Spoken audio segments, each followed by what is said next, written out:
All right, everybody, this is 8.2, multiplying polynomials. In our last lesson, we talked about classifying polynomials, like if we classify by term, we can be monomial, binomial, or trinomial, or we can classify by degree, like linear, quadratic, cubic, all right? And then we also talked about simplifying by combining like terms or distributing. So we're going to still do some combining like terms and distributing today. Okay, let's start by first do a quick review. So again, to have something be like terms, it means it has to have the same exponent, so and variable. So in this class, most everything is going to have the same variable. So here we have an x squared and we have another x squared, so that means that those are like terms and we can combine them. So if we have 3x squareds and we're going to subtract 9x squareds, that would give us negative 6x squared. All right. Next we have our next highest would be our x's. So we have 5 x's and we're going to subtract 4 x's. So 5 minus 4 gives you 1. And then we have this constant minus 2. So this is in standard form. We have our highest exponent down to the smallest. If you prefer just to go left to right, then make sure at the end you do one more step and put it into standard form if you want full points. Okay, so try these other two if you'd like. If you're like so good with this already, then you could kind of skip this part. All right, so highest exponent, bam. So negative 5x to the third. There's not any others. Next highest, we have 7x squared. So plus 7x squared. And then our next highest would be our constants. And we'd have 19 minus 2 gives us 17. So sometimes combining like terms, we can't combine all the terms, but we can still combine the ones that we can, and then make sure they're in standard form. And then last but not least, here we have 3 terms that have x's. So we'd do 12 plus 2 gives us 14. And then 14 minus 5 gives us 9. So 9x. And then we have our constant plus 3. All right, so there's a quick review on combining like terms and putting things into standard form. Last time we distributed, and here would be a great example of what we did. So we did something like 5x, and we wanted to distribute it to everything that's inside that parenthesis. So you did 5x times x, and you said it was 5x squared. And then we did 5x times negative 4. Well, that gives you negative 20x. Okay. Today, things are going to look a little different. Here, we have a monomial, so we have one term being multiplied by 2 terms, binomial. But today we're going to be talking about multiplying a binomial by another binomial, so 2 terms by 2 terms. Okay. There's 2 ways that most people do this. One is called foiling. Okay. And it's like an acronym. So F stands for first, outside, inside. Messed that up a bit, sorry. Inside and last. Okay. So F for first means we multiplied the first 2 terms, or the first term from both parentheses, I guess. So x times x is x squared. And then O stands for outside terms, so those are the outside terms, x and the 4. So we multiply that, that gives us 4x. I is inside, so we multiply the inside terms. That's 2 times x, gives us 2x.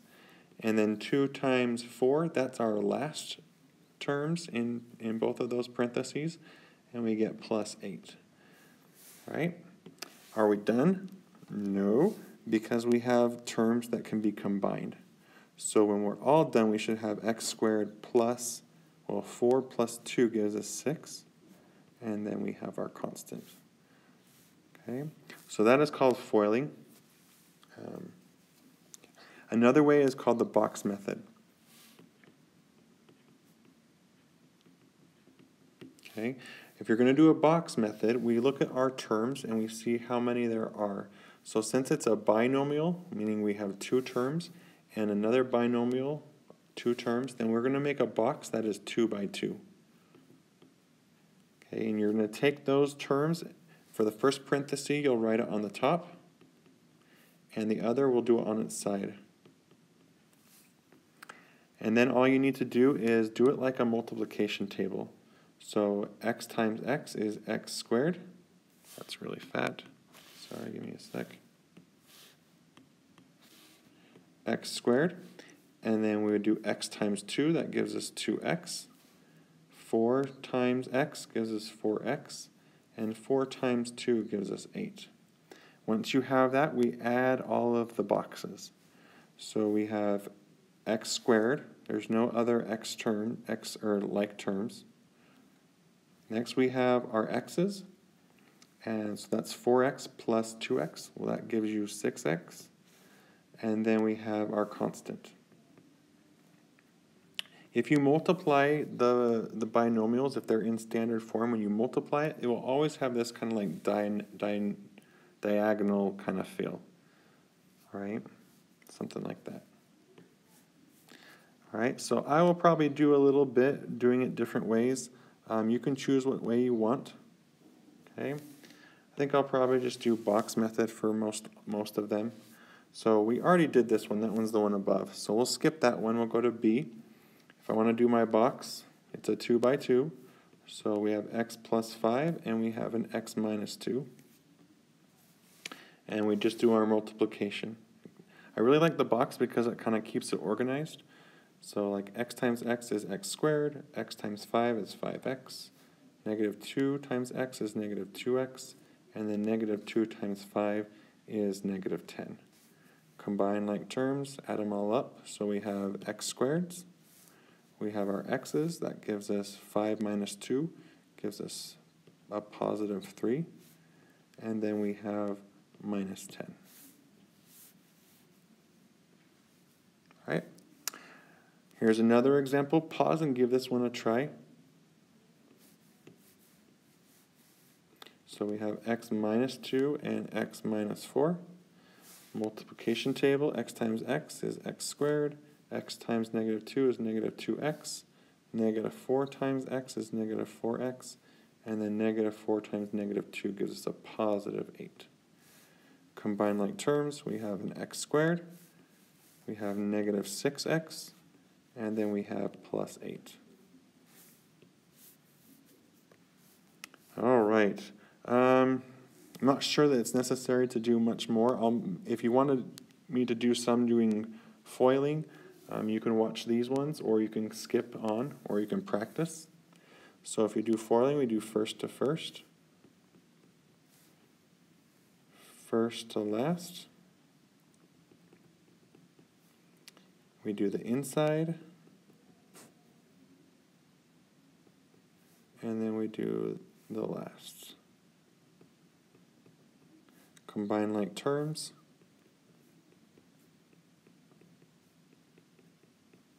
Got it. Okay. Here's another example with foiling. So we do first terms, that's x squared. Last terms, that gives us a negative 1x. We do inside, and we do last. Combine like terms.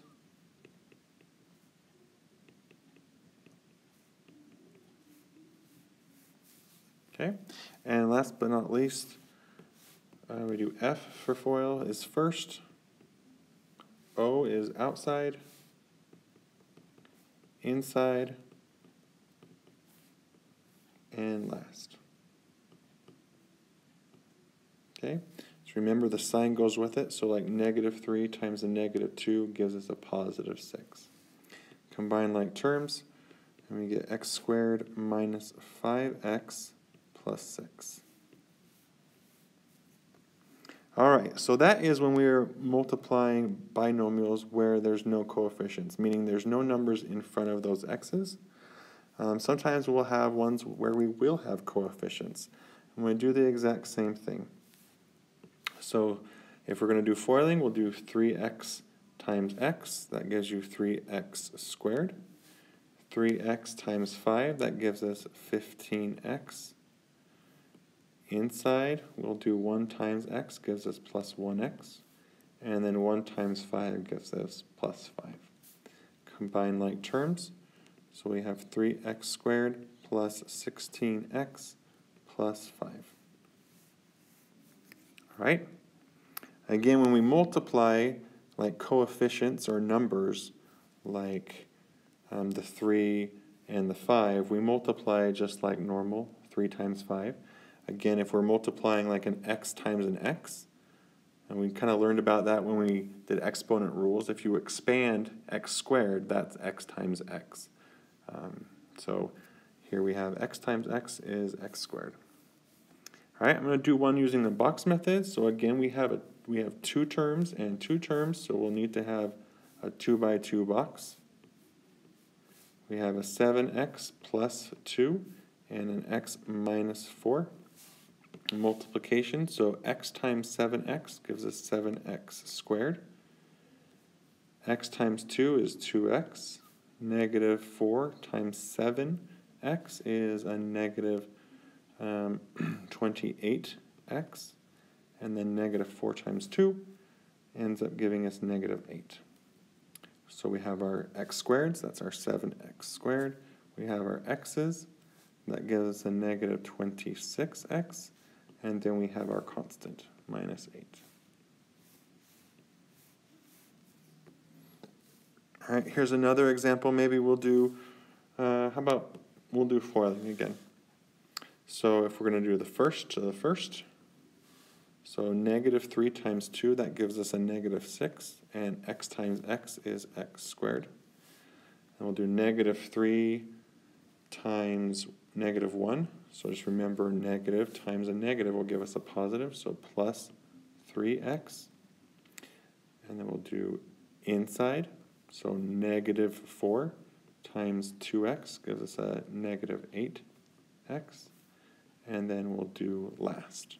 So negative 4 times negative 1 gives us a positive 4. Combine like terms.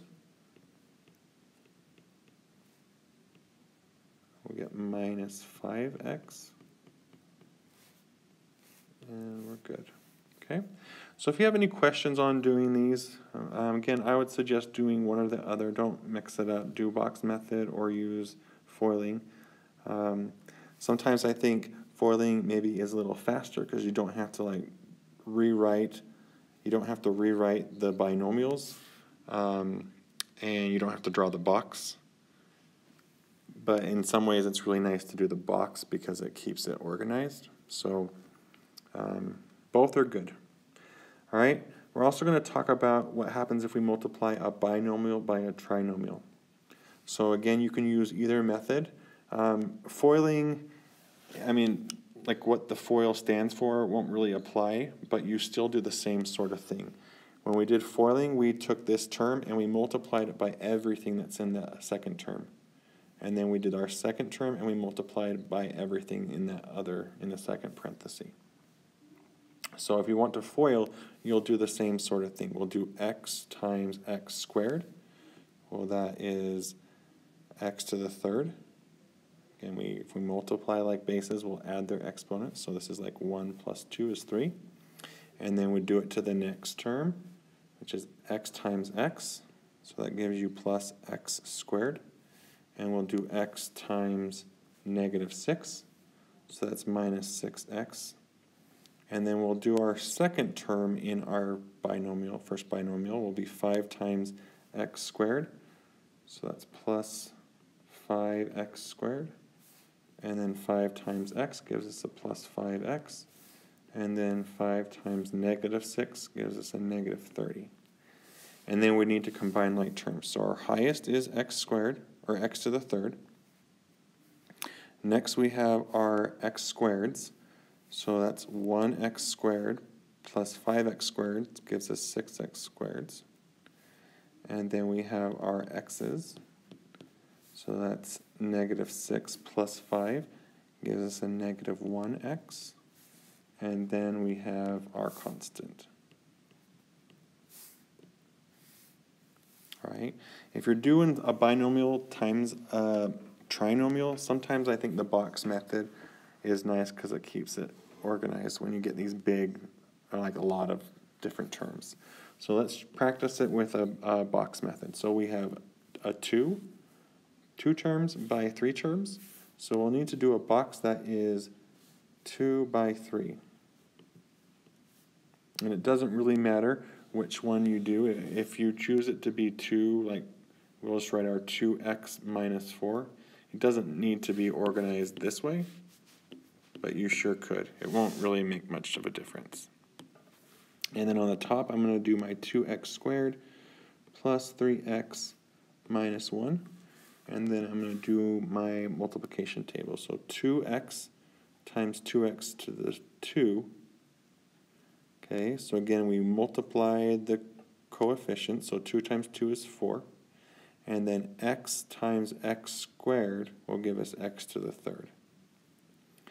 Now we'll do 2x times 3x. Well, 2 times 3 is 6, and x times x is x squared. And then we'll do 2x times negative 1. Well, that's negative 2x.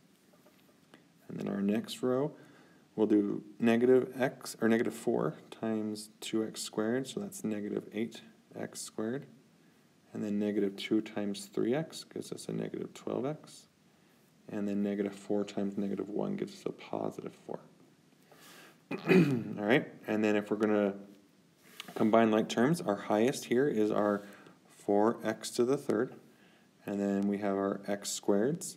So negative 8 plus 6 gives us a negative 2x squared. And then negative 12x minus 2x gives us a negative 14x. And then we have our constant plus 4. Okay, there won't be a lot of those. I think there may be like a couple on your homework and maybe one on the test or something like that. So if you have questions on those, let me know. And then the last thing we need to talk about, or I guess we have two. One is a binomial squared. And this is one that even like Sec 2, when you talk about this, I still have kids that struggle with this, the concept. I mean, you probably know how to do these ones, but for some reason, it's just like a different way to think about it. We have an exponent, okay? And last time we talked a lot about exponents, and it applies only to what's touching. So what touches here is the parenthesis. And the way we came up with some of our exponent rules was to expand. So what you need to do here is expand this expression. So it's telling us that our base here is what's inside that parenthesis, and we need to write it twice. So x plus 7 times x plus 7. Okay, that is what x plus 7 squared is. And then from there you can use foiling or a box method, so that would be like x squared, and then plus 7x, plus 7x, and then plus 49. So we'd get x squared plus 14x plus 49. Or you can do the box method. So just maybe put a star on these, because I feel like a lot of students kind of struggle remembering this. So if you have a parenthesis squared, you got to write it twice. You got to write 2x minus 3 times 2x minus 3. Okay? You can't like try and distribute an exponent. That's not a good idea. Okay? So here I'm going to do this one with the box method. So 2x minus 3 by a 2x minus 3. So that gives me 4x squared minus 6x plus 9. So remember, a negative times a negative will give you a positive. And then we just need to organize it. So we have our x squareds, we have our x's, and then our constant. Last thing is just kind of like a word problem. Okay, Gary has a rectangular sandbox with length of 3x minus 1 and a width of 2x plus 2. What is the area of the sandbox? So we talked about, this is kind of like what we did in our last unit. We talked about area is length times width. So they tell us our length, they tell us our width. We just need to multiply them together. So 3x minus 1 times 2x plus 2. Again, you could use foiling or a box method to be able to do this. All we need to do is just evaluate it. Okay, simplify it by distributing. So 3x times 2x is 6x squared. 3x times 2 is plus 6x. Negative 1 times 2 is a negative 2x. And then negative 1 times 2 is negative 2. Combining like terms, we end up getting, not 6, 4. 4x.